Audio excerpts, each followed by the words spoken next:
আগে যেই কথাগুলো বলছিলাম যে আমার মাঝে মাঝে প্রকাশক হয়ে যেতে ইচ্ছে করে শুধুমাত্র বইয়ের লোভে।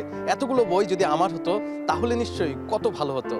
সেই লোভের জায়গাটি থেকে আমি আসলে আমাদের সাথে একজন প্রকাশক আছে, তার কাছেই প্রশ্ন করতে চাই। সৈয়দ জাকির হোসেন আছেন আমার সাথে। এই যে আপনার এত এত বই কেমন লাগে? খুবই আনন্দ লাগে, বইয়ের গন্ধ বরাবরই ভালো, কিন্তু বইগুলি তো আমার নয়, লেখকের। লেখক লেখে পাঠকের জন্য, মানুষের জন্য, শিশুর জন্য লেখে, তার তরুণের জন্য লেখে, গবেষকদের জন্য লেখে।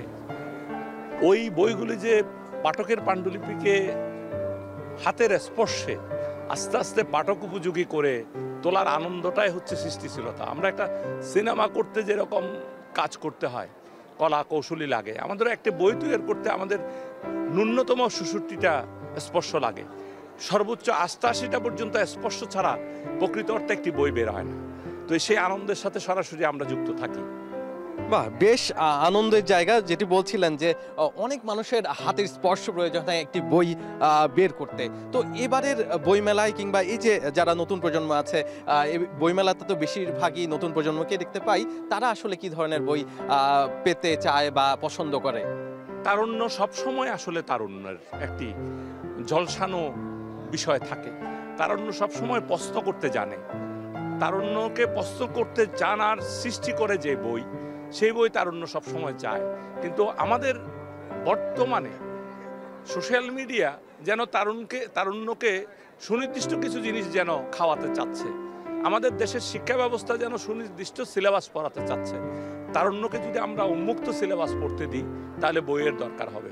সেই হিসাবে তারুণ্য কিন্তু নিজের জিনিসটাকে খুঁজে নিতে জানে। আমরা দেখেছি যখন আমরা শিশুদের জন্য, তরুণদের জন্য বইয়ের ছোঁয়া নিয়ে, বইকে তাদের ছোঁয়া নিতে আমরা ছুটে বেরিয়েছি দেশের বিভিন্ন অঞ্চলে, বিদ্যাপীঠে, তখন দেখা গেছে তরুণরা সবচেয়ে বেশি আসলে বই পড়ে, বিশেষ করে শিশুরা। এখন কেন বই পড়ে? কারণ তারা ওখানে তার নিজস্ব একটা ভ্রমণ পায়, প্রকৃতির সাথে শিশুদের একটা মেলবন্ধন আছে। প্রকৃতি, সে দেখে একটি গাছ, চারা পড়লো, আস্তে আস্তে পাতা হলো, পাতা থেকে কাণ্ড হলো, আস্তে আস্তে গাছটা বাড়ছে। ঠিক তারও যে মনোজগৎ বাড়ে, এই বাড়ার ব্যাপারে এই বইয়ের পাঠটা তাকে সহযোগিতা করে। এই জন্য সে নতুন নতুন গল্প, নতুন নতুন বিষয়, নতুন নতুন রং সে খুঁজে বেড়ায়, এবং সেটা পায় আসলে বইতে। আকাশে যেমন রং খুঁজে পায় সে রংধনুর মতো, প্রকৃতিতে যেমন রং খুঁজে পায়, মানুষের চেহারায় যেমন রং খুঁজে পায়, ঠিক পাহাড়, জঙ্গল, প্রকৃতিতে, নদীতে। এই আমাদের দেশ একটা নদীমাতৃক দেশ, সাগরও আছে, পাহাড়ও আছে। সেই জিনিসগুলিকে যখন আমরা শিশুদের সাথে বইয়ের মেলবন্ধন দিতে পারি, স্বাভাবিকভাবে সে এটার প্রতি আকর্ষিত হয়। ধন্যবাদ। আরেকটু জানতে চাইবো যে আপনার যখন শুরু ছিল তখন আসলে কি ধরনের বই মানুষ পছন্দ করতো, এখন কি ধরনের বই পছন্দ? খুবই ভালো একটা কথা বলেছেন, কিন্তু বইয়ের চাহিদার বোধহয় তরুণদের চাহিদার খুব বেশি পরিবর্তন হয়েছে বলে আমার মনে হয় না। একসময় হয়তো সায়েন্স ফিকশন পড়তো, একসময় আমরা ছোটবেলায় থ্রিলার বেশি পড়তাম, রহস্য। তো এখন আসলে গল্প কাহিনীর মাধ্যমে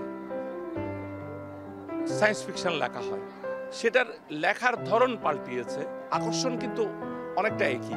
তবে যেহেতু এখন পৃথিবীটা হাতের মুঠোয়, আজকে এই যে গ্রাফিতি দেখতে পেয়েছি আমরা, গ্রাফিতি বাংলাদেশের কিশোররা কিভাবে এত করলো? কারণ হচ্ছে সারা পৃথিবীতে গ্রাফিতি বা অঙ্কন শিল্পীরা কত নতুন নতুন স্টাইলে আঁকছে, সে খুব দ্রুত তার ডিভাইসে সে এটা দেখতে পেয়েছে। সে শুধু বাংলা ভাষার সাথে নিজের কথাটার সাথে এটা লিঙ্ক করে নিজে সৃষ্টি করেছে। তো সুতরাং উন্মুক্ত পৃথিবীতে আমার চিরায়ত মাটি থেকে যে উৎপাদন, সেই উৎপাদনের সাথে আমার মনোজগতের উৎপাদনের লিঙ্ক করে যে বইগুলি আসলে তরুণরা পায়, তারা সেটাই পড়তে চায়। আচ্ছা, আরেকটু জানতে চাইবো যে এই যে আপনার শুরুটা, কেন প্রকাশক হলেন, কেন লেখক হলেন না? লেখক তো ছিলাম, তবে বই করিনি। হয়তো বই করলে অসংখ্য বই হওয়ার সুযোগ ছিল। খুবই ছোটবেলায় লেখালেখি করেছি, তখন 6, 7, 8, 9, 11 ক্লাস পর্যন্ত। কিন্তু ঘটনাচক্রে খুবই শৈশবে আমার নামটি পত্রিকার পাতায় অনেক আগে উঠে যায়। নাম, এই যে লেখালেখির সাথে নাম ফাটানো, যে এটা কেন জানি, এবং এক পর্যায়ে মনে হলো আমি কল্পনা করতে পারি ঠিকই, কিন্তু সেটা কলমে আরেকজনের মনোজগতে প্রভাব বিস্তার করার মতো বোধহয় আমি লিখতে পারবো না, কিন্তু অন্যের লেখাকে আমি অন্যের কাছে নিয়ে যেতে পারবো। যেহেতু আমি সংবাদকর্মী ছিলাম, এক সময় সাংবাদিকতা করতাম, এডিটিং করতাম, কিন্তু ছাপাছাপির কাজ করতে করতে এক সময় বিভিন্ন জনের বই করতে হতো, বিভিন্ন জনের বই, এরকম বই করার দায়িত্ব, অ্যাডনের নামে করার দায়িত্ব পড়ার কারণে পরবর্তীতে আনন্দের সাথে দেখা গেল যে এক সময় অনেকগুলো পেশা পরিবর্তন করতে করতে বইয়ের পেশায় প্রায় 30 বছর, তো শুধু অ্যাডন 30 বছর কাটিয়ে দিলাম, কিন্তু অ্যাডনের বয়স আরো বেশি, একটু প্রায় 42 বছর অ্যাডনের বয়স। অ্যাডন পাবলিকেশনের বয়স হয়তো 30, আর আমার এসব ছাপাছাপি বা বইয়ের সাথে বয়স বললে প্রায় 45 বছর। আচ্ছা, আমি একটু ছোট্ট করে জানতে চাই যে আপনার পছন্দের লেখক কে? পছন্দের লেখক আমার অসংখ্য, তবে আমি কবিতা সবচেয়ে বেশি পছন্দ করি, এরপরে আমার গদ্য এবং তারপর ইতিহাস।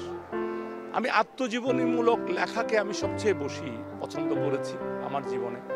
অনেকগুলো আমার মনোজগতে, আসলে পাঠ জগতে আমাকে বইয়ের চাইতেও লোকগান বেশি আমাকে প্রভাব বিস্তার করেছে। লোকগানের যে চিরায়ুত মননের পরিবর্তন, সেটা লোকগান অনেক বড় কথাকে খুব এক লাইনে, লালন, রাধারমন, হাসান রোজা, যেমন আমরা ওই আজারবাইজানে ইমাদউদ্দিন নাসিমের একটা বই আমরা লোকজ কবি 1400 শতকের, সেই বইটাও আমরা বাংলা ভাষায় গত বছর এখানে প্রকাশ করেছি।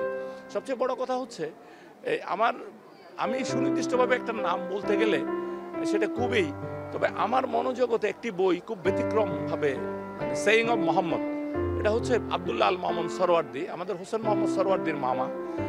তাদের জন্ম আসলে এই পুরনো ঢাকায়, তাদের বাবা ঢাকা আলিয়া মাদ্রাসার প্রিন্সিপাল ছিলেন। ধন্যবাদ আপনাকে। আসলে আপনি যে বইটির নাম বলেছেন, এই বইটি নিশ্চিতভাবে আমরা প্রত্যেকেরই পড়া উচিত।